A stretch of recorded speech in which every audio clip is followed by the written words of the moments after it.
What's going on, Sausage Fam? It's Daniel. I'm back with another movie review. This time I'm going to be doing a review on The Northman. This movie, I'm just going to cut to the chase right here and now, make it easy for you. This movie's fucking awesome, dude. Normally I wait a few days before I do the video reviews and everything like that, just so I can kind of, see what was memorable about the movie and see what I didn't actually like about it. There's really not much about this movie I didn't like. It appeals to pretty much anybody who's into Vikings and kind of like the Norse mythology of it all and all of that good stuff. This movie visually appealing. The acting was top notch in my opinion. Effects in general, the cinematography, like I said before, everything about this movie was just stunning to me. Also, I wanted to throw out there that Robert Eggers is the visionary director of this movie. He's stunning. He's stunning. He deserves the award here.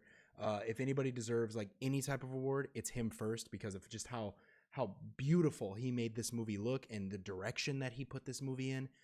Just stunning. It was about two hours, a little bit over 2 hours, so it was quite a lengthy movie.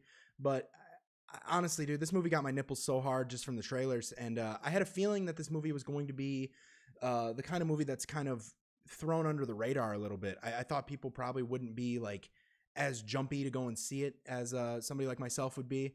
But there were quite a few people in the theater. I know it's the day after it came out, but there were quite a few people in the theater, mostly older people, not a lot of like younger crowd type people. This movie though was, like I said, it was stunning, man. Like it was so cool. I told myself before the movie came out, I was like, this movie's probably going to be like a 9 out of 10. If you follow us on the Followers of Sausage on Facebook, I posted about how this movie's probably going to be like a 9.5 out of 10 just before I even saw the movie.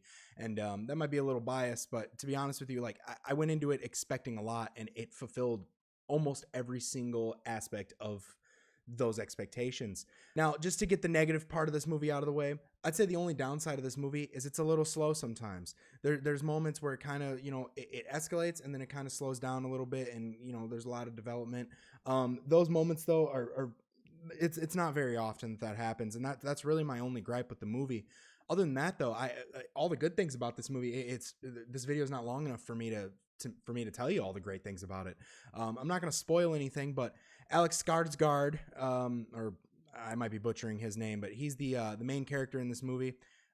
Pretty much, it's just following a young prince that was a part of a village or a kingdom that was completely overthrown.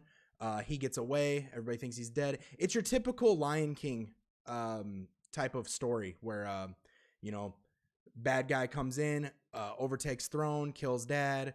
Young prince who's meant to be the king ends up going and doing his own thing because he's scared or because he has to, and then later on comes back to regain his kingdom. Now it's not as simple as that. There's a lot more going on here, but just for basic like understanding of the plot, that's pretty much the plot. Alex Skarsgård, he's just amazing. He's an amazing Viking like type of like Norwegian type of just storm the castle kind of guy, and you can just tell he was meant for this role. This is probably a role that's going to get him an award of some sort. I don't know if this movie's, like I said, I think this movie's going to fly under the radar really, really bad for how good it actually is.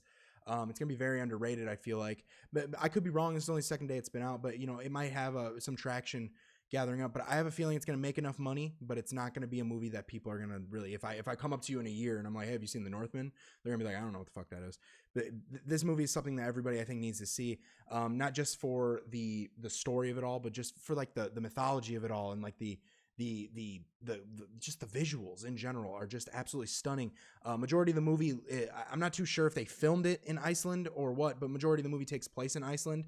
And you got moments of volcanoes erupting. You've got moments of you'll see like Valkyries flying into Valhalla type of shit. It's so beautiful. Everything about it. Like I said before, the cinematography is just absolutely boner inducing. It looks so fucking good. And I from the second I started watching it, I was like, damn, this movie looks really good. The set pieces look good. They did a really good job at, dressing everyone up to the correct attire.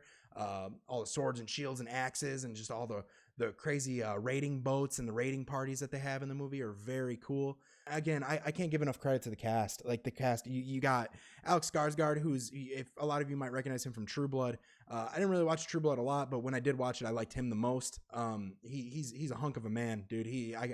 I would lick the sweat off of his fucking abdomen, no problem at all. Dude's a beast. Dude is meant to play this kind of role. Nicole Kidman is in this movie. She's not in it a lot, but she is good in this movie. She's very good in this movie, if anything. Ethan Hawke is another character that's not in the movie that much, but he is very good for the role that he has. Willem Dafoe is the same way. The movie pretty much revolves around Alex Skarsgård's character. It follows him majority of the time on his quest for revenge and all this stuff. The movie just has so much meaning to it, I felt like.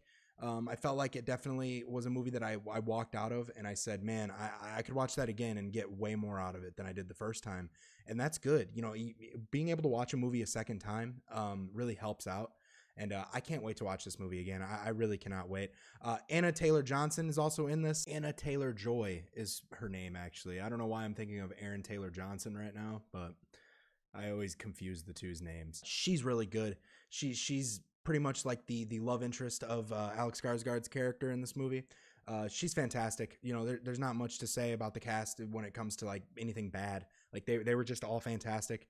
Everything about the movie was just really cool. Like everything about it was really cool. I don't feel like we've ever had a movie that like has dove deeper into Viking lore as much as this movie did.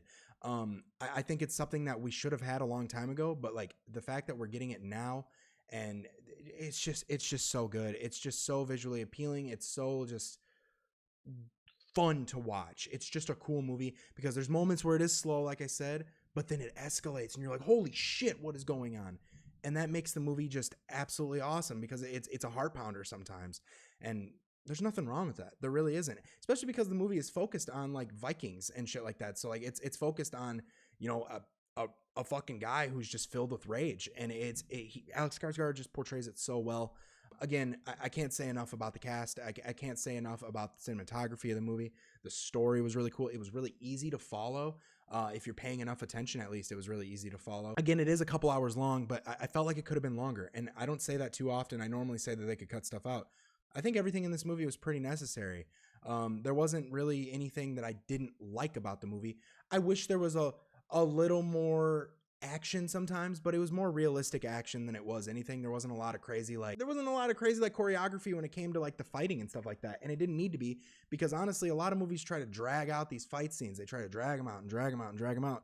This movie's pretty easy about it. You know, you block a couple attacks, get your arm chopped off. You know, that's kind of how the movie goes sometimes. Midway through the movie, it kind of reminded me of The Revenant. I thought The Revenant was very similar to this movie because it's a revenge story, first off. And it's about a character that's just absolutely filled with rage. You know, he's pissed and he wants his revenge. And the movie, it kind of has like these moments of like mischief and magic, and it all is okay because it's all centered around like the old Odin and all that stuff, like all the, you know, Valkyries taking you to Valhalla type of shit, and they do it so well. It's just there's not much I could say about this movie. I think everybody needs to go and see this movie. It's a history lesson. It's a fun movie to watch. You got a couple scenes of nudity here and there, but you know, it's kind of expected with these kind of movies. No like crazy sex scenes or anything like that. A lot of blood, a good amount of action, and just really good story. Again, I've said it 1,000 times, but I can't say enough good about this movie. I don't have enough time in the recording to talk about how hard my nipples are from this movie, man. So I'm going to throw a rating on it. My rating's going to be a 9 out of 10. The only reason I'm not giving it a 10 out of 10 was because I just thought there could have been a little bit more action. You know, if action is what appeals to you, you're not going to get like the craziest amount. I wish we got to see a little bit more of Alex Skarsgård, like, you know, raiding and just completely running through people. But you know, the story made up for it. It really did. So I'm going to give it a 9 out of 10. It's exactly what I expected, to be honest with you. And normally when you go into a movie with high expectations, that you end up leaving with like a lower, you know, like, it wasn't as good as I thought. You know, no, this movie was exactly what I thought it was going to be. It was brutal. It had a lot of magical type shit going on with it. It just worked out really well. The pacing was really fun. That was really like that. I would say that was my only gripe, was that the pacing was a little bit weird sometimes, but it worked. It worked because the next scene always kept you so intrigued. And I just think everybody needs to see this movie. All the people that were in this movie deserve some type of credit. I do think this might be a movie.